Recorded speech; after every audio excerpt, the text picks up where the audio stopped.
आजकल जो matrimonial disputes होते हैं उनमें जी। सबसे बड़ा कॉमन रीज़न क्या होता है उन डिस्प्यूट्स का? हस्बैंड जॉब नहीं करता है, कोई फाइनेंशियल क्राइसिस है, तो वो भी एक रीजन है डिवोर्स का। महिला को कंप्लेंट करनी है डीवी के अंदर, या उसको मेंटेनेंस चाहिए, क्रूएलिटी के अगेंस्ट एफआईआर करनी है, या कुछ भी, तो पहले तो उसको पुलिस स्टेशन जाना पड़ेगा, एफआईआर लॉन्च हो। ठीक है, केसेस में तो पार्टीज केस फाइल ही सिर्फ हरास करने के लिए करती हैं। शादी के सिर्फ 3 महीने वो साथ रहे हैं, उनकी नहीं बनी, उनको लगा कि वो नहीं रह सकते क्योंकि वाइफ उनकी अब्यूजिव रिलेशनशिप में थे, वो मारपीट सब करती थी। On your capacity to pay, आपकी सैलरी क्या है, आपका क्या स्टेटस है, कितनी दूर से वाइफ आ रही है, ये सारी चीज देख के वाइफ को दिया जाता है वो अमाउंट कि उनको आने जाने में का खर्चा एक टाइप का, कि वो आ रही हैं तो आप कन्वेंस उनको आने के लिए, रहने के लिए आप उनको खर्च दो। अतुल सुभाष का वहाँ पे हाँ जी। एक उन्होंने सुसाइड नोट में बोला है कि मेरी वाइफ ने मेरे से बोला कि मर जाओ, है ना। मैंने जब कोर्ट में जज के सामने बोला कि मेरे पास सुसाइड का ही ऑप्शन है, तो जज भी हंसने लगे। नमस्कार दोस्तों, वेलकम टू लीगल लैब, जहां हम रियल लाइफ लीगल चैलेंजेस को एक्सप्लोर करते हैं एंड एक्सपर्ट लीगल माइंड्स के साथ उनके सॉल्यूशंस डिस्कस करते हैं। मैं हूं आपका होस्ट दिनेश कुमार और आज हमारे साथ हैं advocate Fareen Fatima ji. So ma'am, please आप थोड़ा सा अपने बारे में बताइए हमारे व्यूअर्स को। जी, मेरा नाम फरीन फातिमा है और मैं एडवोकेट ऑन रिकॉर्ड हूँ in supreme court of India. And मुझे 7 इयर्स प्लस का एक्सपीरियंस है और मैं मोस्टली क्रिमिनल मैट्रिमोनियल मैटर्स में डील कर। सो आपने ऐसा बताया कि आप एडवोकेट ऑन रिकॉर्ड हो, तो जी। आप एक बार बताओ कि क्या एडवोकेट ऑन रिकॉर्ड क्या होता है नॉर्मली? जी, सुप्रीम कोर्ट में स्पेशली, वैसे तो सारी कुछ हाई कोर्ट्स की बार्स भी अपने advocate on record, advocate on rolls रखते हैं, जो उनके रजिस्टर्ड एडवोकेट्स होते हैं, सिर्फ वही अपना वकालतनामा फाइल कर सकते हैं। But specially in supreme court क्या करता है कि अपना एक एग्ज़ाम कंडक्ट कराता है। Supreme court being the apex court, वो चाहते हैं कि उनके क्वालिटी लॉयर्स जो हैं, वो लॉयर्स को, जो लिटिगेंट्स हैं, उनको रिप्रेजेंट करें सुप्रीम कोर्ट में। तो वो एक तरीके का एग्ज़ाम्स कंडक्ट कराता है जिसमें एक मिनिमम क्वालिफिकेशन होती है, आप एग्ज़ाम देते हो और जो लोग क्वालिफाई करते हैं वो exam, they become official advocates of Supreme Court and only these people can represent clients in Supreme Court. So basically like अगर हमें लिटिगेशन में सुप्रीम कोर्ट में जाना है, Hmm. so we will have AOR, like we Yes. at least have an advocate on record to आपको जी present clients in the Supreme Court. Yes आपको एक AOR का वकालतनामा चाहिए ही चाहिए होता। राइट। सो बेसिकली आज हम डिस्कस करने वाले हैं मैट्रिमोनियल डिस्प्यूट्स के अंदर मेल्स के राइट्स क्या क्या होते हैं। लाइक मेंटेनेंस होता है, वो किस बेसिस पे डिसाइड होता है, एलिमनी किस बेसिस पे डिसाइड होती है, चाइल्ड कस्टडी कैसे डिसाइड होती है कोर्ट्स के अंदर कि किसको चाइल्ड की कस्टडी दी जाएगी। सो मैम, पहला मेरा क्वेश्चन ये है कि आजकल जो मैट्रिमोनियल डिस्प्यूट्स होते हैं उनमें सबसे बड़ा कॉमन रीज़न क्या होता है उन डिस्प्यूट्स का?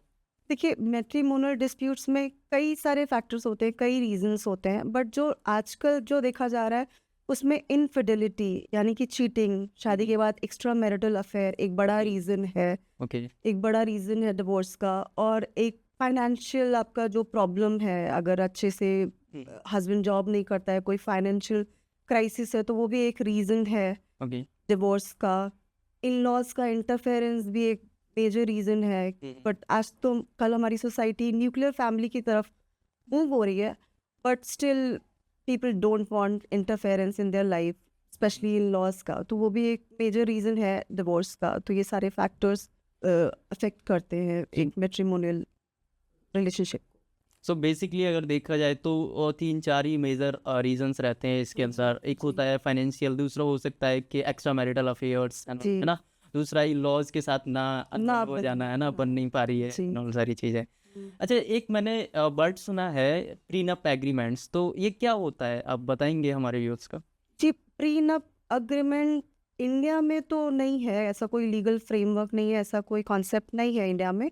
बट अब्रॉड में प्रीनप अग्रीमेंट जो होता है, वहाँ पे प्रीनप अग्रीमेंट एक तरीके का अग्रीमेंट है जो शादी से पहले हस्बैंड और वाइफ एंटर करते हैं, और उसमें आपके क्या राइट्स होंगे, क्या ड्यूटीज़ होंगे टुवर्ड्स योर असेट्स, और एलिमनी क्या डिसाइड होगी डिवोर्स के टाइम पे। ये सारी चीज़ें पहले से डिसाइडेड होती है, ताकि अगर दोनों पार्टीज फ्यूचर में डिवोर्स लेने का सोचती हैं तो वो सारे सेटलमेंट्स उस प्रीनप अग्रीमेंट के अकॉर्डिंग हो जाता है उनके बीच में। तो हमारे इंडिया में ये नहीं है, लीगल नहीं है, बट बाहर ऐसा होता है। सो पार्टी कंट्रीज में। बेसिकली अगर देखा जाए तो प्रीनप एग्रीमेंट एक होता है जहाँ पे वो हस्बैंड एंड वाइफ्स की जो रोल्स एंड रिस्पॉन्सिबिलिटीज है वो क्लियरली वहाँ पे इन रिटर्न मेंशन होती है। मेंशन करता है। एंड सेकेंडली अगर फर्दर डिस्प्यूट्स होते हैं तो वहाँ पे वो भी मेंशन होता है कि उनको कैसे रिजॉल्व करना है, कितनी एलिमनी देनी है एंड ऑल सारी चीज़ें। बच्चा है तो कस्टडी किसके पास रहेगी, कैसे रहेगा। ऑलराइट। जी, सो बेसिकली वो पहले से ही सारा डिसाइडेड डिसाइड रहता होता है सो दैट इन फ्यूचर कोई प्रॉब्लम्स ना ना- आए। एंड अनफॉर्चुनेटली इंडिया में नहीं लाइक है। लीगल नहीं है। नहीं, इंडिया में नहीं है क्योंकि उसका एक रीज़न है। सबसे पहले तो हमारा इंडियन कॉन्ट्रैक्ट एक्ट है, वो बार करता है। वो कहता है कि अगर कंडीशनल मैरिज में आप कोई कंडीशन नहीं लगा सकते। मैरिज में अगर कोई कंडीशन हो गई तो आपकी मैरिज इनवैलिड हो जाएगी। और दूसरा रीज़न ये भी है कि हम शादी को इंडिया में एज अ सेक्रामेंट देखते हैं, ना कि एक कॉन्ट्रैक्ट की तरह। हम मानते हैं कि शादी जो है दो सोल्स का यूनियन है, ना कि एक कॉन्ट्रैक्ट है। तो इस इन रीजंस की वजह से हमारे यहाँ प्रीनप अग्रीमेंट नहीं है वैलिड। पर अभी हाल फिलहाल में मैंने कुछ कोर्ट्स के जजमेंट्स देखे हैं जिन्होंने ये इंडिकेट किया है कि ये एक अच्छी चीज़ है और हमको शिफ्ट होना चाहिए इस तरफ। बेसिकली मुझे भी ऐसा ही लगता है बिकॉज लाइक अगर हम देखें है ना, जब हम एक कोई जॉब भी करते हैं ना मतलब 3 4 5 महीने तो वहाँ पे भी ना एक एम्प्लॉय एम्प्लॉयर एग्रीमेंट होता है जहाँ पे पहले से ही डिसाइड किया जाता है कि आपकी रोल्स एंड रिस्पॉन्सिबिलिटीज़ क्या रहेंगी, है ना। एंड अगर आप उन रोल्स एंड रिस्पॉन्सिबिलिटी को नहीं लेते हो सीरियसली तो उस केस में क्या होगा।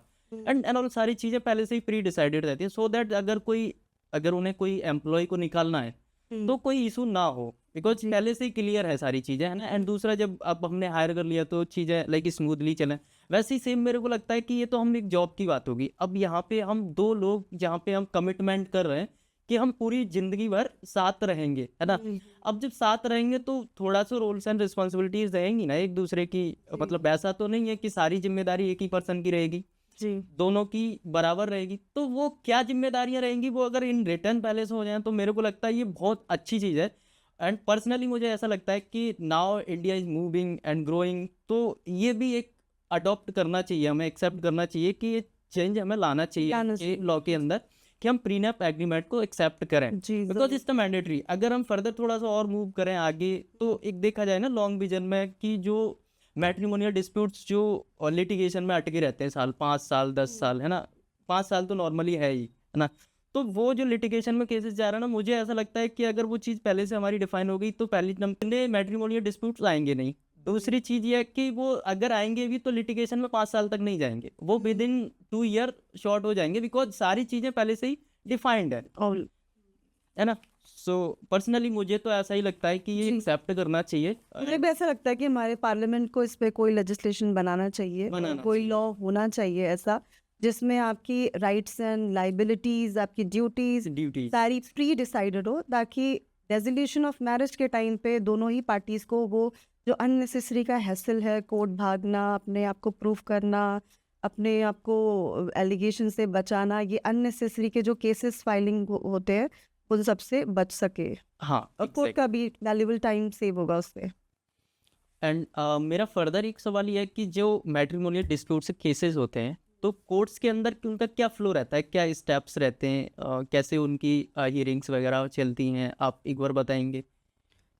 जैसे सपोज अगर आप महिला के साइड से, नॉर्मली हमारे यहाँ लॉज हैं मैट्रिमोनियल डिस्प्यूट वो विमेन सेंट्रिक ही है ओके। है ना। तो अगर जैसे सपोज किसी महिला को कंप्लेंट करनी है डीवी के अंदर, या उसको मेंटेनेंस चाहिए, या उसको क्रूएलिटी के अगेंस्ट एफआईआर करनी है या कुछ भी, तो उसके लिए सबसे पहले अगर 498 में जाती है तो सबसे पहले तो उसको पुलिस स्टेशन जाना पड़ेगा, एफआईआर लॉज हो, ठीक है। फिर वो चार्जशीट इन्वेस्टिगेशन होगा, चार्जशीट फाइल होगी, फिर ट्रायल चलेगा कोर्ट में, ऐसा। बट नॉर्मली अगर जैसे डीवी केस में फाइल किया, उसने कस्टडी के लिए कोई पिटिशन डाली या मेंटेनेंस डाला, तो सबसे पहले कोर्ट में एक पिटिशन जाएगी, ठीक है। फिर समन्स इशू होते हैं, दूसरे पार्टी को बुलाया जाता है, उसको एक स्टिपुलेटेड टाइम दिया जाता है कि आप इतने दिन के भीतर आप अपना रिप्लाई फाइल करो, आपको क्या कहना है। फिर दूसरी दोनों पार्टीज को सुना जाता है। मैट्रिमोनियल केसेस में नॉर्मली क्या होता है, कोर्ट का भी ये अप्रोच होता है कि सुलझ जाए या शादी बच जाए। तो वो भी पहले यही चाहते हैं इनिशियली कि ये मीडिएशन में चला जाए, हो सकता है कोई समझौता हो जाए, हो सकता है दोनों के बीच में ये डिस्प्यूट बात ना करने से हुआ हो, बढ़ गया हो, या ईगो क्लैश हो रहा हो, बात करने से सुलझ जाए, तो कोर्ट नॉर्मली मैट्रिमोनियल डिस्प्यूट्स में मीडिएशन में जाता ही जाता है 1-2 बार। अगर सपोज़ फिर भी कुछ सॉल्यूशन नहीं निकला, फेल हो गया दोनों पार्टीज़, क्योंकि कुछ केसेस में तो पार्टीज़ केस फाइल ही सिर्फ हरास करने के लिए करती हैं। ओके। तो हमारी एक क्लाइंट है, मैं नाम नहीं लूँगी, बहुत अच्छे ऑफिसर हैं, यूपीएससी आईआईटी रुड़की से पास आउट हैं, अच्छी पोस्ट पे हैं, डीआरएम है वो, और शादी के सिर्फ 3 महीने वो साथ रहे। उसके बाद उनकी नई बनी, उनको लगा कि वो नहीं रह सकते क्योंकि वाइफ उनकी अब्यूजिव रिलेशनशिप में थे, वो मारपीट सब करती। और फिर अब गलती ये है उनकी कि उनकी शादी जो लेडी है उसका पॉलिटिकल बैकग्राउंड है, तो ये डरते भी हैं कि इनकी जॉब जा सकती है, तो ये सिर्फ भाग रहे हैं उससे। और उस लेडी ने बहुत सारे 11 केसेस इनके अगेंस्ट डाले हुए हैं, और इन्होंने सिर्फ एक डिवोर्स का केस डाला हुआ है। तो वो कई बार मीडिएशन के लिए गया, वो लेडी जाती है, और मीडिएशन के पहले आपको कुछ पैसे भी देने पड़ते हैं, तो हस्बैंड कुछ पैसे देता भी है। तो फर्स्ट डेट पे वो जाएगी, पैसे ले लेगी, नेक्स्ट डेट पे वो आएंगी और कहती हमें सेटल नहीं करना। तो मेरा क्वेश्चन होता है हर बार कि आप फिर मीडिएशन के लिए अग्री ही क्यों हुए? आप हमारा टाइम भी क्यों ही वेस्ट कर रहे हो, अगर आपको मीडिएशन करना ही नहीं है? अच्छा, तो ये जो मीडिएशन में जो हमें अमाउंट देना होता है स्टार्टिंग में, तो वो क्या अमाउंट देना होता है, कितना अराउंड? कुछ भी हो सकता है, वो कुछ भी अमाउंट हो सकता है, depending on your capacity to pay. आपकी सैलरी क्या है, आपका क्या स्टेटस है, कितनी दूर से वाइफ आ रही है, ये सारी चीज़ देख के वाइफ को दिया जाता है वो अमाउंट, कि उनको आने जाने में का खर्चा एक टाइप का, कि वो आ रही हैं तो कन्वेंस। उनको आने के लिए, रहने के लिए आप उनको खर्च दो। तो वो कई बार उनकी ट्रायल कोर्ट में भी चल चुकी है प्रोसीडिंग, अभी वो सुप्रीम कोर्ट में है, 2 बार, दूसरी बार जा चुकी है, मीडिएशन के लिए रेफ़र हुआ है उनका मैटर, और वो बिल्कुल बहुत एडमेंट हैं कि मुझे सेटल ही नहीं करना। क्यों? क्योंकि उन्हें सिर्फ परेशान करना, उनको हरास करना है। 4 साल से उनका मैटर चल रहा है, उन्हें और हरास करना है, बिकॉज शी सेज कि मेरी मुझे शादी नहीं करनी है, बट इनको भी नहीं करने दूँ। क्या तो मेंटलिटी ये है लोगों एक की? विंडिक्टिव नेचर हो जाता है शादियों में, तो वो एक बड़ा प्रॉब्लम होता है मैट्रिमोनियल डिस्प्यूट्स को रिजॉल्व करना। तो अगर उस केस में फेल हो जाता है तो फिर ट्रायल चलता है, फिर सारे एविडेंसेस को देखा जाता है, टेस्टिमनी होती है विटनेसेस की, फिर उसके बाद कोर्ट अपना जजमेंट देता है। फिर अगर किसी पार्टी को पसंद नहीं आता है, वो अपील में जाते हैं, फिर अपील जिसके भी फेवर में जाता है, फिर वो फाइनल हो जाता है। तो ऐसे होता सो बेसिकली अगर है। इन मैं शॉर्ट बहुत लंबा प्रोसीजर होता है, इन शॉर्ट अगर मैं पूछूं, इसमें लाइक कितने साल तक ये चला जाता है पूरा 21? बहुत साल खिंच सकता है। अभी एक बहुत रिसेंटली एक सुप्रीम कोर्ट का जजमेंट आया था, जिसमें 20 साल के बाद डिवोर्स हुआ है। 20 साल मैटर चला, 20 साल के बाद 20 डिवोर्स हुआ है? साल के बाद डिवोर्स मिला हस्बैंड को। तो मतलब वो डिपेंड करता है कितना। एक और हमारे पास मैटर है, मैं नाम नहीं लूँगी किसी का, बट वो 7-8 साल से चल रहा है, और उसमें husband 1 lakh per month maintenance दे रहा है वाइफ को। पर अब वाइफ को भी डिवोर्स नहीं लेना है, क्योंकि उसको घर बैठे 1 लाख रुपए मेंटेनेंस मिल रहा है, तो कोई क्यों डिवोर्स लेना चाहेगा? तो वो भी खींच रहा है मैटर, और बेचारे वो पे कर रहे हैं। अभी तक वो कुछ 50-60 लाख रुपए दे चुके हैं वाइफ। अच्छा, अगर कोई लड़की जब कोई भी जो एलिगेशंस हैं हस्बैंड पे लगाए जाते हैं, केसेस जब वो लगाती हैं, कोर्ट में केस डालती है, तो उसके कुछ एविडेंस मांगता है कोर्ट, या फिर नहीं, कोई evidence नहीं? 498A में जो वाइफ होती है, इसमें जजमेंट है सुप्रीम कोर्ट की, उसके सिर्फ स्टेटमेंट के बेस पे ही एफआईआर रजिस्टर हो जाती है। ओके। हाँ, तो उसमें उसको कोई भी एविडेंस नहीं देना होता है, उसमें सिर्फ उसके स्टेटमेंट के बेस पे ही एफआईआर रजिस्टर हो जाती है। उसमें हस्बैंड को प्रूफ करना होता है और इन लॉज को प्रूफ करना होता है कि नहीं, हमने इसके साथ कुछ गलत नहीं किया है, हमने इससे नहीं मांगा है दहेज, या हमने इसको नहीं सताया है। तो वो हस्बैंड पे बर्डन ऑफ प्रूफ जो है वो हस्बैंड और उसकी फैमिली पे आ जाता है। तो ये इसका इसीलिए मिसयूज ज़्यादा हो रहा है आज के टाइम। अच्छा, दूसरा जो अदर एलिगेशंस हैं, जैसे डोमेस्टिक वायलेंस हो गए, है ना, एंड जो हमारा एक कभी अतुल सुभाष का जो केस था, एक उसमें बहुत संगीन धारा थी, अननेचुरल सेक्स 377। सो इस टाइप के अगर एलिगेशंस लगते हैं, तो उस टाइप में कुछ कोर्ट एविडेंस मांगता है लड़कियों से, या फिर उनके स्टेटमेंट पे ही वो? नहीं, जब ट्रायल चलता है तब तो पूरा प्रॉपर एविडेंस होता है, विटनेसेस जो होते हैं उनकी टेस्टिमनी भी होती है। तब तो उसको लॉन्ग टर्म में जब ट्रायल जब प्रोसीड होगा तब तो उसे प्रूफ करना पड़ेगा अपना केस। बट इनिशियली जो होता है वो केस में वेट जो है वो लड़की के केस में वेट ज़्यादा रहता है। अगर झूठे हैं केसेस तब तो फिर उसका केस नहीं खड़ा रह पाएगा, लेकिन इतना लंबा चल जाता है, तब तक इतना हरासमेंट हो जाता है लड़के का, लड़की की फैमिलीज वालों को इतने चक्कर लग गए होते हैं कि ट्रायल ही एक पनिशमेंट बन जाता है।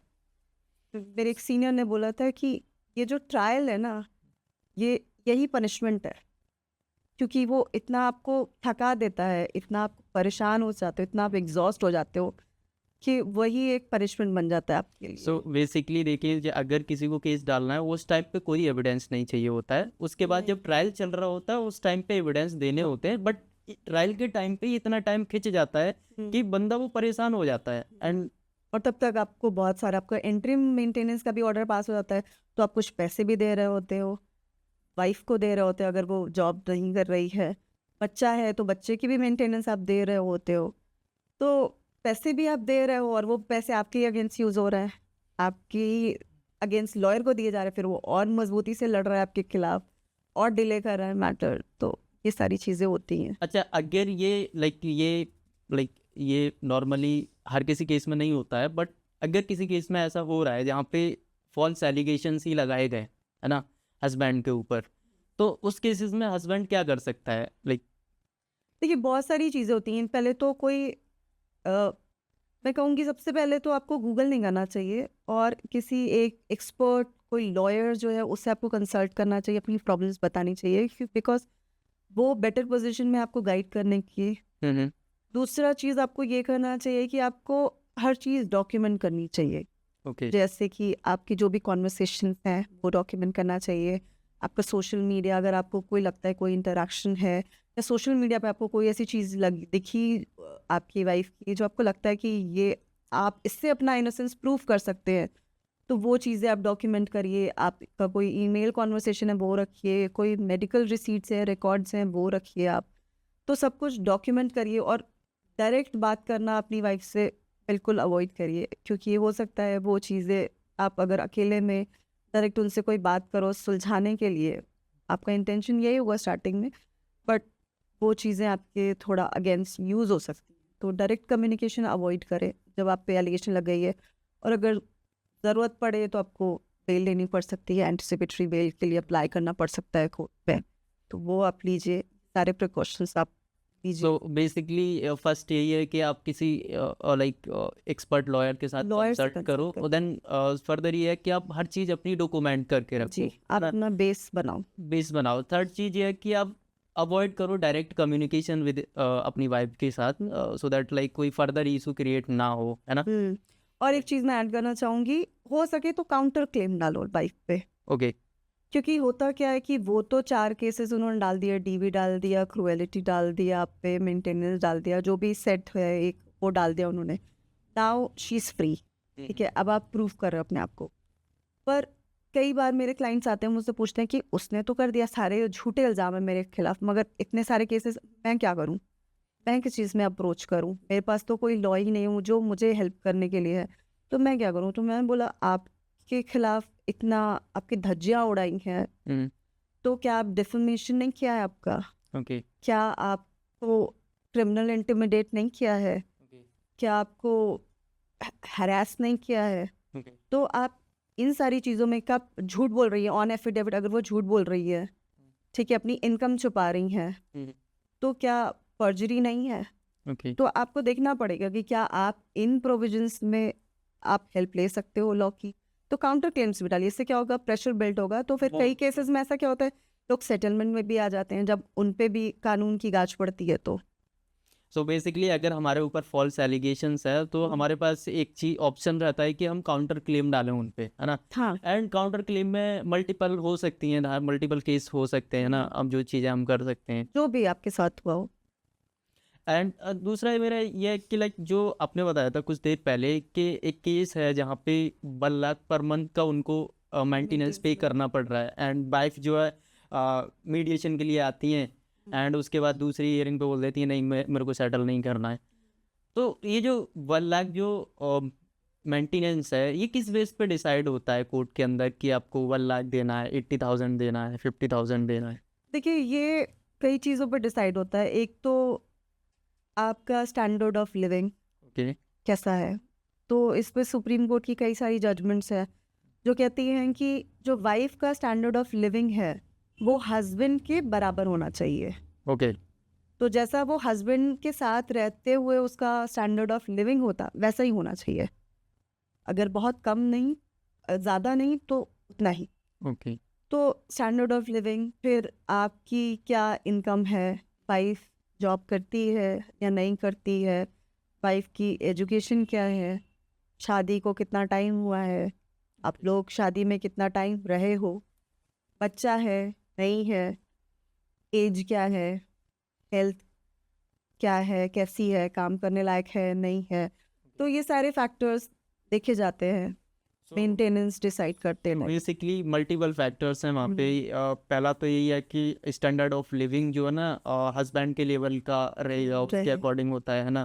फर्दर लाइक हेल्थ इश्यूज तो नहीं है, अर्निंग है या नहीं है ना, फिर हस्बैंड की इनकम क्या है, बच्चा है या नहीं है ना। तो मतलब मल्टीपल चीज़ें एस्पेक्ट्स रहते हैं जिनके बेसिस पे ये डिसाइड होता है। अच्छा, एक हाइपोथेटिकल सिचुएशन लेते हैं फॉर एन एग्जांपल कि हस्बैंड जो है ना अभी अर्निंग कर रहा है ना, अर्निंग वाले केस में आपने बताया। बट अगर फॉर एन एग्जांपल अगर हस्बैंड अर्निंग नहीं कर रहा है, वाइफ अर्निंग कर रही है ना। हमारी शादी हुई, स्टार्टिंग से हस्बैंड बेरोजगार था, अनएम्प्लॉयड था, बट वाइफ जो है एम्प्लॉयड थी, वो घर चलाती थी, वो पैसा कमाती थी। बट सडनली साल 2 साल बाद या साल 6 महीने बाद कोई डिस्प्यूट हुआ हमारे अंदर एंड वाइफ ने कोर्ट में जाके केस डाल दिया। अब उस केसेस में क्या लाइक हस्बैंड का राइट बनता है वो भी मेंटेनेंस आस्क करे, बिकॉज वो तो उस पर डिपेंडेंट था 100% वाइफ के ऊपर। तो उस केसेस में ऐसा कुछ राइट कर सकता है क्या वो? 125 है, जेंडर न्यूट्रल है, कोई ऐसी बात करता है। लेकिन नॉर्मली अभी थोड़े दिन पहले केस था, हस्बैंड बोलता है मैं कुछ काम नहीं करता, तो जज ने उसको ही डांट दिया कि शादी क्यों करी थी, शादी क्यों करी थी, मतलब अगर तुम्हारे पास कोई इनकम नहीं थी तो तुमने शादी क्यों करी, शादी करी है तो वाइफ को मेंटेन तो करना पड़ेगा। तो अप्रोच यही होता है जजेस का कि हस्बैंड की ही ड्यूटी है वाइफ को मेंटेन करना, हस्बैंड ही पैसे देगा, वो ब्रेड विनर है, वही पैसे लाएगा, वही पैसे कमाएगा। तो इस चीज़ से आप भाग नहीं सकते। हस्बैंड ये नहीं बोल सकते कि मैं तो कुछ कमाता ही नहीं, बोलते तो शादी क्यों करी, ये तो शादी करी है तो पैसे देना पड़ेगा। बट ये तो कम्प्लीटली वन साइडेड हो गया। मतलब देखो, जब हम किसी के साथ शादी करते हैं तो रिस्पॉन्सिबिलिटी तो दोनों की होनी चाहिए ना, शेयर्ड होनी चाहिए, मगर तो ऐसा नहीं होता। बहुत सारे केसेस में ऐसा भी होता है जो वाइफ अगर हस्बैंड किसी तरीके से बीमार है या कोई और रीजंस है तो वाइफ जिम्मेदारियां उठाती हैं। ऐसा नहीं है, हमारी समाज कोर्ट में केस हर चल रहा है तरीके तो के लोग देती है मेंटेनेंस। नहीं, कोर्ट तक केस नहीं जाता है। आई थिंक वैसे केसेस कोर्ट तक नहीं जाते हैं, वो अपनी आपसी अंडरस्टैंडिंग से ही सुलझ जाते हैं। बट अगर कोर्ट में मैंने नहीं देखा है कभी भी हस्बैंड को मेंटेनेंस मिलते हुए, मैंने नहीं देखा। बट हाँ, मैंने समाज में अपने आसपास देखा है कि वाइफ करती है, सारी जिम्मेदारी उठाती है। तो हर टाइप के लोग होते हैं, हमारे ही समाज के लोग हैं। कुछ लोग एक्सटॉर्शन का तरीका बना लेते हैं और कुछ लोग कुछ भी नहीं लेते अपने हस्बैंड। अच्छा, एक जो एलिमनी होती है वो किस बेसिस पे डिसाइड होती है जब हमारा डाइवोर्स हो रहा है फाइनल, है ना? अब जो वो कैसे डिसाइड होगी कि आपको फाइनल इतना पैसा देना ही देना? तो एलिमनी का भी यही सारी चीज़ें होती हैं कि आपकी शादी को कितना टाइम हो गया है, आप शादी में कितना ड्यूरेशन, कितने टाइम तक रहे हो। जैसे अभी रिसेंटली शादी में वो हस्बैंड और वाइफ रहे 7 दिन थे और वाइफ मांग 40 लाख रही थी और लोअर कोर्ट ने 40 लाख अलाउ भी कर दिया। तो जजेस सरप्राइज थे कि आप रहे 7 दिन हो शादी के और मांग आप 40 लाख रहे हो और लोअर कोर्ट्स ने अलाउ भी कर दिया है आपको 40 लाख रुपए। हस्बैंड कुछ भी कमा रहा हो irrespective of his income, but 40 lakh unreasonable है। ये तो एक एक्सटॉर्शन का तरीका है कि आपने शादी कर ली तो अब आप कैसे भी कुछ भी कोई भी अनरीजनेबल डिमांड रखोगे। तो उसमें जज ने बहुत फटकार लगाई वाइफ को कि आप किस बेस पे मांग रहे हो। तो कुछ जजेस ऐसे भी हैं, जैसे अभी रिसेंटली भी एक जजमेंट आया था जहाँ पे वाइफ 6 लाख रुपए डिमांड कर रही थी मंथली मेंटेनेंस। तो जज ने उनको बहुत डांटा कि अगर आप 6 लाख रुपए, आपका लाइफस्टाइल ऐसा है कि आपको 6 लाख मंथली की ज़रूरत है तो आप कमाओ, why don't you earn 6 lakhs months per month, आपको हस्बैंड से क्यों चाहिए। तो ऐसे भी जन, बट कितने हैं ऐसे जजेस, लोग जो एक है प्रिस्क्राइब्ड चीज़ें फॉर्मेट, उसी पे चलना चाहते हैं, वैसी ही जजमेंट देना चाहते हैं, कंट्रोवर्सी में कोई नहीं पढ़ना चाहता, तो वो चीज़ें हैं।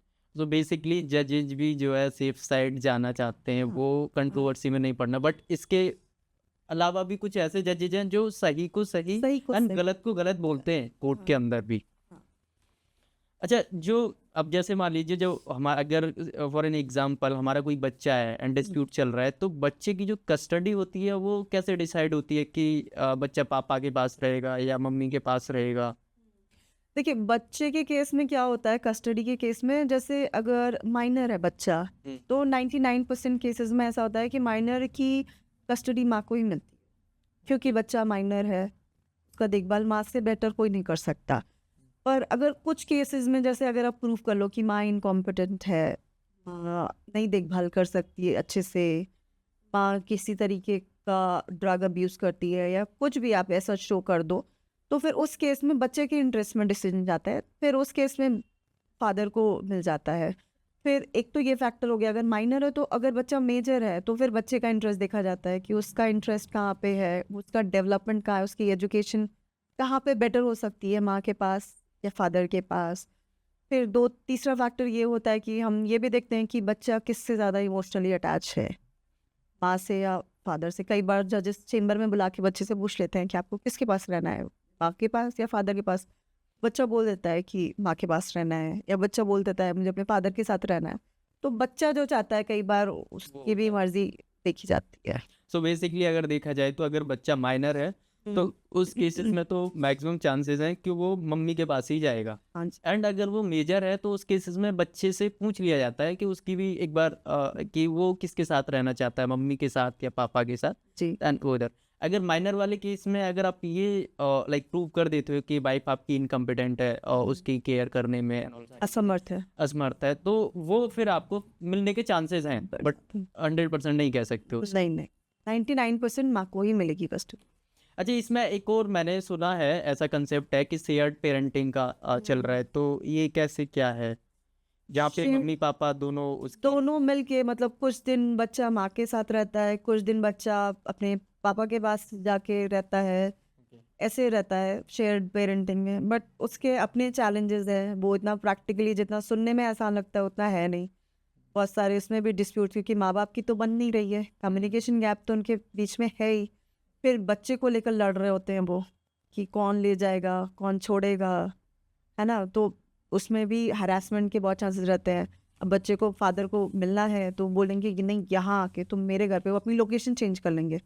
जहाँ पे पहले अगर पास में रहते थे, जैसे एक केस था हमारे पास, तो हस्बैंड वाइफ पहले दोनों गुड़गांव रहते थे, तो कस्टडी का ऑर्डर हुआ, तो जैसे ही ये ऑर्डर हुआ, वाइफ लेके चली गई बच्चे को किसी दूसरे शहर, और फिर बोलने लगी कि अगर आपको चाहिए बच्चा तो आप आओ, इस शहर आओ, यहाँ से पिक करो और ले जाओ।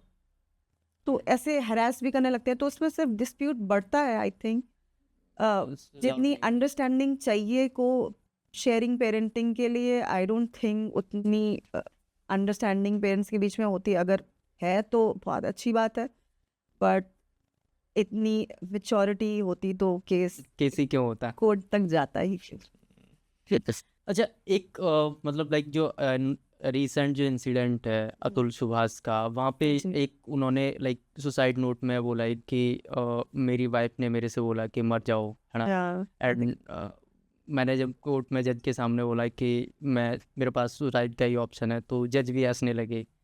सो लाइक मतलब इस वाली सिचुएशन में कुछ ऑप्शन होता है इंसान के पास जो वो लीगली एक्शन ले सकता है, या फिर मरना ही ऑप्शन रह जाता है उसके पास?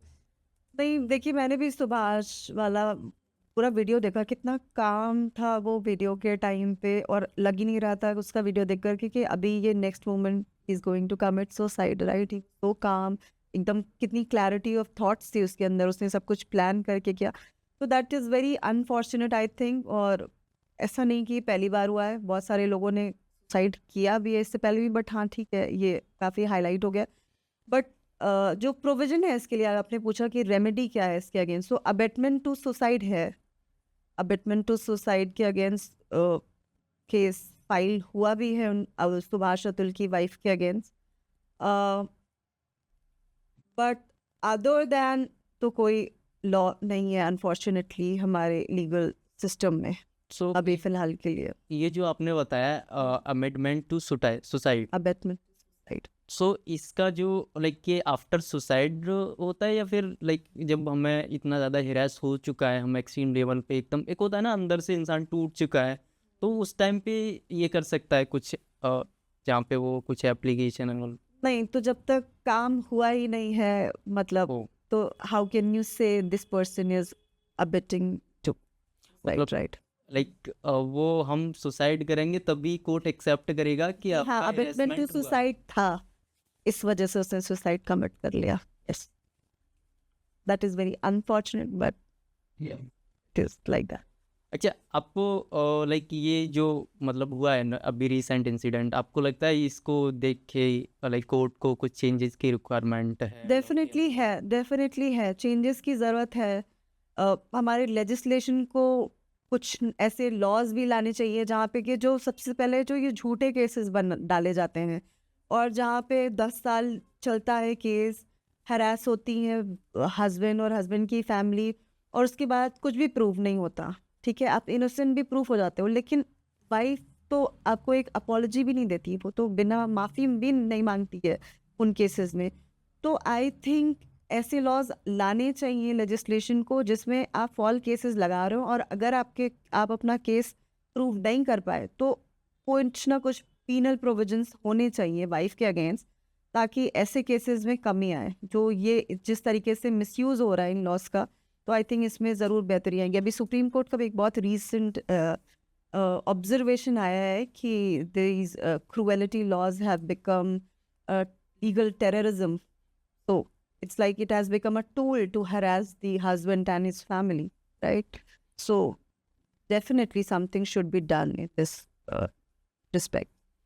सो लाइक सुप्रीम कोर्ट ने ये चीज़ संज्ञान में ली है कि इसका मिसयूज हो रहा है हो रहा और लोग इसको हिरास करने के लिए यूज़ कर रहे as a tool use कर रहा है। एज अ टूल यूज़ कर रहे हैं। जी, एंड अभी जैसे जो मैट्रिमोनियल डिस्प्यूट्स होते हैं उसमें एंड रिजल्ट्स क्या होता है कि लास्ट में जाके क्या होना है वहाँ पे? लास्ट में जाके देखिए समझौता ही होता है, क्योंकि समझौता? दोनों पार्टीज इतना थक चुकी होती हैं लड़ लड़ के। तो पहले भी ऐसा नहीं, मीडिएशन के लिए रेफर हुआ होता है मैटर, लेकिन नहीं होता है, नहीं करते हैं उस टाइम, दोनों अपनी ईगो में रहते हैं। फिर एंड में जब 8-10 साल केस लड़ने के बाद वो तो समझौता ही है, या तो डिवोर्स ले लेते हैं दोनों, या साथ तो इतना लंबा लड़ चुके हैं तो साथ तो जाने का कोई स्कोप ही नहीं होता है एंड में डिवोर्स ही है। एंड में यही होता है, अगर एक भी पार्टी अगर साथ नहीं रहना चाहती तो आप फोर्स नहीं कर सकते किसी को भी किसी के साथ रहने के लिए। अगर कोई दूसरा रीज़न है, जैसे कि हो सकता है कभी कभी एक मैं उस टाइम पे इंटर्न थी, जब मैं इंटर्नशिप करी थी उस टाइम पे, तो हस्बैंड और वाइफ के बीच में डिस्प्यूट किस बात पे था, वाइफ डिवोर्स लेना चाहती थी हस्बैंड से क्योंकि वो गीला तौलिया बेड पे रख देता था। तो ऐसी चीज़ों को लेकर भी डिवोर्स के केसेस आ जाते हैं।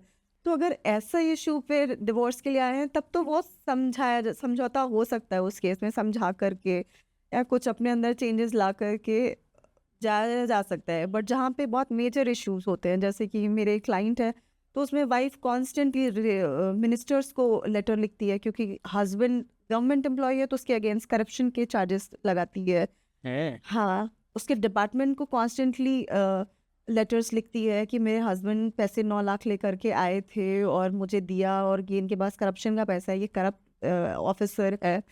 तो जहाँ पे वाइफ एक्टिवली आपको फंसाने के लिए काम कर रही है, आपकी जॉब लेना चाहती है, तो वहाँ पे तो आप नहीं रहना चाहोगे। ये तो प्रॉपर तो ब्लैकमेलिंग हो गया ये मतलब। एक्सटॉर्शन है, ये ब्लैकमेलिंग है। आप हरास कर रहे हो किसी को ताकि वो आपके सामने घुटने टेक दे और आपकी जो भी अनरीजनेबल डिमांड्स हैं वो पूरी वो कर दे। पूरी कर दे। तो ऐसे केस में तो रहना पॉसिबल ही नहीं है। कोई क्यों ऐसी वाइफ के साथ रहना चाहेगा जो एक्टिवली पार्टिसिपेट कर रही है उसकी जॉब छीनने के लिए, या उस पर डिटेक्टिव लगा रखे हैं। तो बहुत सारी चीज़ें देखने को मिलती हैं। अच्छा, अभी जैसे आज की दुनिया में बहुत ज़्यादा आर्टिफिशियल इंटेलिजेंस, मशीन लर्निंग, बहुत सारी नई नई चीज़ें आ रही हैं। इवन हाँ जी। उसमें हिंदुस्तान का भी बहुत अच्छा रोल है, मतलब ग्रो कर रहा है हिंदुस्तान उनमें भी। सो आपको लगता है कि हमारी जो कोर्ट्स वगैरह हैं जहाँ पे जो एटलीस्ट सब में नहीं तो जो ऐसी धाराएं हैं जहाँ पे वो मतलब एक इंसान की पूरी ज़िंदगी बर्बाद हो सकती है। उस केसेस में हमें जब क्रॉस एग्जामिनेशन होता है एंड ऑल सारी, उस टाइम पे कुछ advance AI tools and all जो जहाँ पे हम लाइट डिटेक्टर टूल हम यूज करें, कुछ ऐसा होना चाहिए या क्या लगता है आपको? आई थिंक होना चाहिए, मुझे लगता है होना चाहिए। हमारे जो अभी ये फॉर्मर चीफ जस्टिस साहब थे, वो तो बहुत बड़े एडवोकेट थे एआई के। उन्होंने काफ़ी चीज़ें कोर्ट रूम्स में इंट्रोड्यूस करी एआई। वीसी पे भी बहुत वो एम्फसाइज करते थे कि वर्चुअल चीज़ें करो, और एआई टेक्नोलॉजी भी बहुत एम्फसाइज किया उन्होंने कि कोर्ट में ऐसी टेक्नोलॉजीज यूज़ होनी चाहिए। बट आई थिंक अभी दिल्ली बहुत दूर है, अभी दूर है वो। बहुत दूर है। हमारे यहाँ ऐसी टेक्नोलॉजी कोर्ट में फुल्ली फंक्शनिंग होने के लिए भी बहुत टाइम लगेगा, ऐसा भी सोच है। इस ऐसी चीज़ों पर डिस्कशंस हो रहे हैं, पर ऐसी चीज़ें लाना, उस पे इम्प्लीमेंट करना आई थिंक उतना फीजिबल नहीं है, और इसमें भी टाइम लगेगा। बट हाँ, होना चाहिए, मेरी समझ में होना चाहिए, क्योंकि ये आप किसी की ये और सारी ये जो डिस्प्यूट्स होते हैं ये फैक्चुअल होते हैं, क्योंकि एक प्रॉपर्टी का मामला है तो उसमें पेपर्स हैं आपके पास डॉक्यूमेंट्स हैं, ठीक है, वो ऑलरेडी हैं। बट इसमें जो एलिगेशंस है वो सारी फैक्चुअल हैं, बस आपने कुछ भी बोल दिया कि आपके साथ ये किया, आपके साथ इस डेट वर्बल को जो बोल मारपीट, दिया वो मान है ना? लिया। तो ऐसी सिचुएशन में लड़के के लिए भी अपना डिफेंस क्रिएट करना बहुत डिफिकल्ट होता है। तो ऐसी सिचुएशन में आई थिंक ये एक अच्छा हेल्पफुल टूल है। एंड फर्दर दूसरा आपने बताया था कि अगर इन केस जो एलिगेशंस लगाए वो प्रूव नहीं कर पाती है वाइफ, तो उसके अगेंस्ट कुछ पनिशमेंट होना चाहिए। हाँ जी, सो मेरे को लगता है वो भी एक अच्छा ऑप्शन है अगर इसको अडॉप्ट किया जाए कि इन केस किसी ने किसी के खिलाफ मतलब एलिगेशंस लगाए, फॉल्स ट्रू थिंग है। एलिगेशंस लगाए, एंड एट द लास्ट जाके वो क्लियरली मतलब पता चला कि ये फॉल्स ही हैं, है ना, तो उस टाइम पे कुछ ना कुछ उसको पनिशमेंट मिले ताकि फर्दर ऐसी एक्शंस कोई और ना ले, ना कर पाए, हाँ जी। किसी की हिम्मत ही ना हो वो करने की, क्योंकि एक डर रहेगा मैं हार गया तो फिर ये होगा मेरे साथ। तो हाँ, तो मैं भी अकाउंटेबल होंगी अपने एक्शन के लिए। ऐसा नहीं होगा कि मैंने फॉल्स एलिगेशंस भी लगाए, मैंने और हरास बाद भी में किया, मैंने 1-1 लाख रुपए पर मंथ मेंटेनेंस भी ली, और लास्ट में डिवोर्स मैंने एक बहुत बड़ा अमाउंट लेकर के ले लिया। तो मैं तो विन विन सिचुएशन में रही, तो मैं तो करूँगी ही।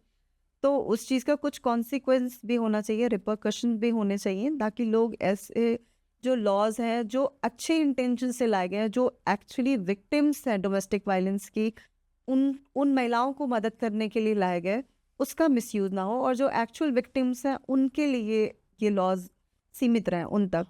क्योंकि मैंने देखा है एक लेडी थी, उनकी 20 साल की शादी थी, और वो 20 साल एक अब्यूजिव रिलेशनशिप में रही। और जब वो मेरे पास केस आया था, उन्होंने मुझे डायरेक्टली अप्रोच नहीं किया था, उनके भाई ने मुझे अप्रोच किया था, और सिचुएशन यहाँ तक बढ़ गई थी कि उनके हस्बैंड ने उनको ईंट से उनका सर काट दिया था, तो सर फट गया है उनका।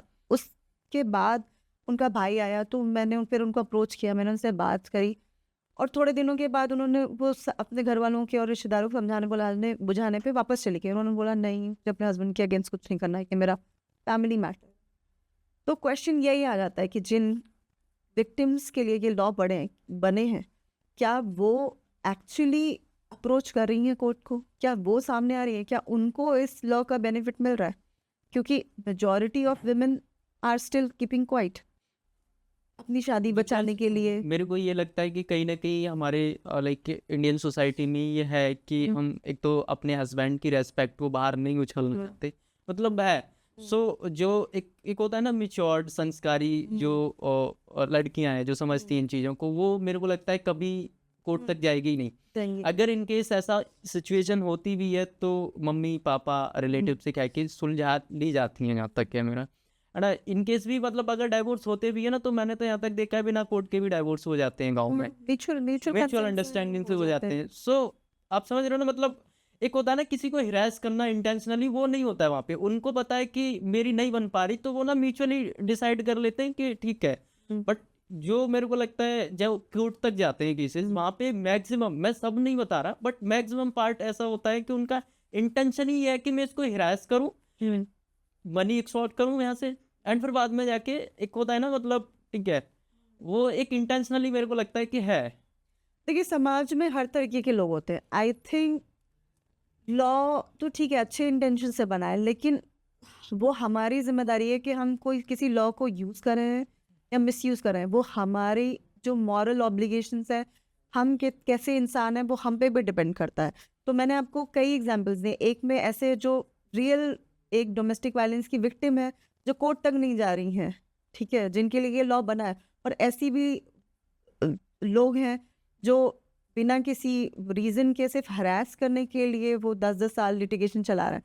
तो ये हम और आप हैं, हमें समझना है कि हमें कैसे जो अच्छे चीज़ इंटेंशन से लॉ बना है उसको कैसे मिसयूज़ नहीं करना है, कैसे ऐसे सेंसिटिव मैटर्स को समझदारी से सुलझाना है। और मुझे लगता है लॉयर्स को भी, being a lawyer, I think we should also be sensible and sensitive towards these matters. और हमें समझना चाहिए, हमें, क्योंकि हमें पता चल जाता है कि कितनी सच्चाई है, राइट? तो हमें भी थोड़ा सेंसिबली इन चीज़ों को देखना चाहिए, क्योंकि ये परिवार का मामला होता है और सोसाइटी हमारी परिवार से ही बनती है। तो ये एक छोटी-छोटी चीज़ें, एक बटरफ्लाई इफ़ेक्ट जो होता है ना, वो, तो अगर इन चीज़ों को हम भी थोड़ा सा रिस्पॉन्सिबली इन पे एक्ट करें तो ऐसे लॉस का मिसयूज़ होगा ही नहीं, राइट? काफ़ी हद तक वो क्या रुक कहने जाएगा, रुक अपने जाए। आप रुक जाएगा। अच्छा, ये तो हो गया शादी के बाद का पार्ट। अच्छा, एक और पार्ट में हम थोड़ा-सा मेल राइट्स की बात करेंगे हाँ जी। कि फॉर एन एग्ज़ाम्पल 2 लड़के हैं, एक लड़की है, एक लड़का है हुँ, एंड दोनों रिलेशनशिप में हैं, हाँ जी, कमिटेड हैं एक-दूसरे के लिए हाँ जी। एंड आफ्टर मान लो एक जब टाइम हो जाता है, साल 2 साल हो जाते हैं या 4-5 साल हो जाते हैं, तो सबको शादी करनी होती है। तो जब शादी का टाइम आता है तो उस टाइम पे लड़का बोलता है किसी सिचुएशन की वजह से, कुछ भी रीज़न हो सकता है, वो बोलता है कि घर वाले नहीं मान रहे हुँ, एंड उस टाइम पे वो लड़का शादी कर लेता है, अरेंज मैरिज कर लेता है। किसी तो और से। हाँ, किसी और से। तो यहाँ पे लड़की के पास कुछ राइट्स हैं जो लीगल एक्शन ले लेती है।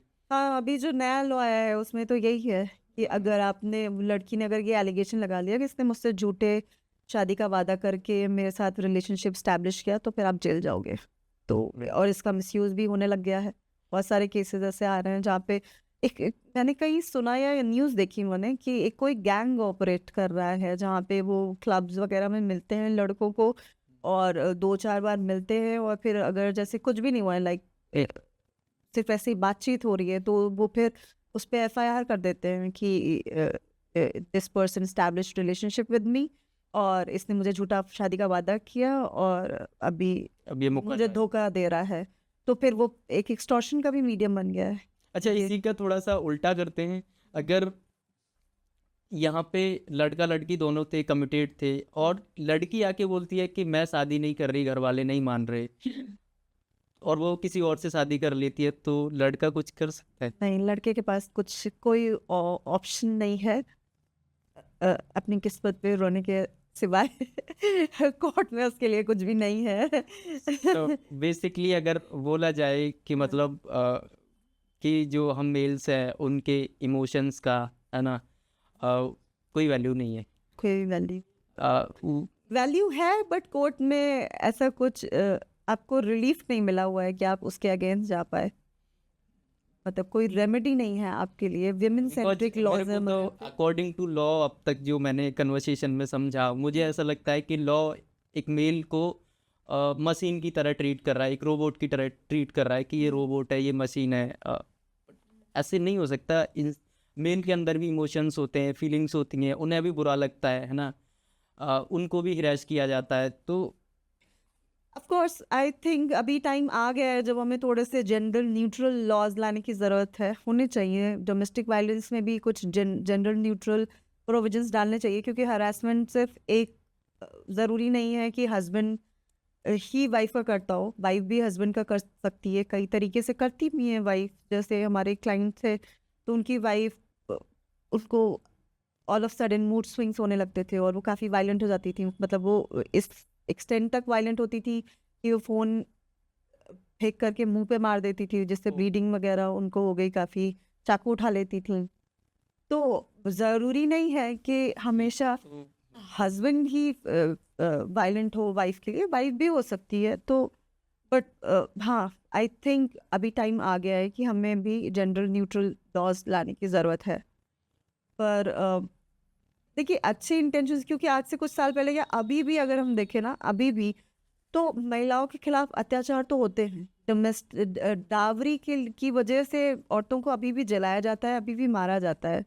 तो वो तो ठीक है, ये लॉ जो है आई थिंक जिस चीज़ के लिए लाए गए हैं वो सही है अपनी जगह पे। ऐसा नहीं है कि अभी आज से 20 साल में जब से ये लॉज़ आए हैं 20 साल में विमेन के अगेंस्ट क्राइम होने ही बंद हो गए हैं और सारे सब हर कोई मिसयूज़ कर रहा है और सिर्फ मेल विक्टिम बन गया है, ऐसा नहीं है। अभी भी विमेन के अगेंस्ट वायलेंस हो रहा है, अभी भी डावरी के लिए औरतों को जलाया जा रहा है। बट यस, ये भी एक सच्चाई है कि मिसयूज़ भी बहुत हद तक हो रहा है। तो आई थिंक अभी टाइम आ गया है that we should bring gender neutral laws. Exactly मुझे तो पर्सनली ऐसा ही फील होता है कि एक जेंडर को बिल्कुल मशीन की तरह ट्रीट किया गया है लॉ के अंदर, है ना, एक रोबोट की तरह ट्रीट किया है। सो मैक्सिमम चांसेस यही है कि मतलब मिस यूज़ हो रहा है, हो एज अ रहा है। टूल यूज़ हो रहा है वो। यहाँ हो रहा है एज अ टूल, तो यूज़ हो रहा है एक्सटॉर्ट करने का। अपना जो भी फ्रस्ट्रेशन है, जो भी आपको बदला लेना है, वो सब आप उसी के थ्रू कर रहे हो। हमारी इंडियन सोसाइटी में ना एक कहावत है कि बेटा पढ़ लो लिख लो, वेल सेटल हो जाओ, अच्छी लड़की से शादी हो जाएगी। बट मैं कहता हूँ कि भाई पढ़ो और खूब सारा पैसा कमाओ और अकेले रहना सीखो। सच बता रहा हूँ, ज़िंदगी बहुत सुकून की कटेगी। आज का एपिसोड यहीं पे ख़त्म होता है। आज हमने एडवोकेट फ़रीन फ़ातिमा जी के साथ मिलके मैट्रिमोनियल डिस्प्यूट्स में के अंदर मेल राइट्स के काफ़ी सारे पॉइंट्स को डिस्कस किया। जैसे कि मेंटेनेंस कैसे डिसाइड होता है, एलिमनी कैसे डिसाइड होती है, चाइल्ड की कस्टडी कैसे डिसाइड होती है, एंड और भी बहुत सारे रियल लाइफ केसेस में हमने शेयर किए हमारे साथ। सो आई होप आपको ये एपिसोड पसंद आया होगा, and special thanks to advocate Fareen Fatima ji for joining us today and sharing such a valuable knowledge and insights. अगर दोस्तों आपको ये एपिसोड पसंद आया तो प्लीज़ इसे लाइक शेयर एंड सब्सक्राइब करें। एंड अगर आपका कोई सजेशन या कोई टॉपिक जो आप चाहते हैं हम अगले एपिसोड में कवर करें तो प्लीज़ आप उसे नीचे ज़रूर कमेंट करें। थैंक यू दोस्तों, मिलते हैं अगले एपिसोड में एक नए टॉपिक के साथ। तब तक के लिए good bye and take care.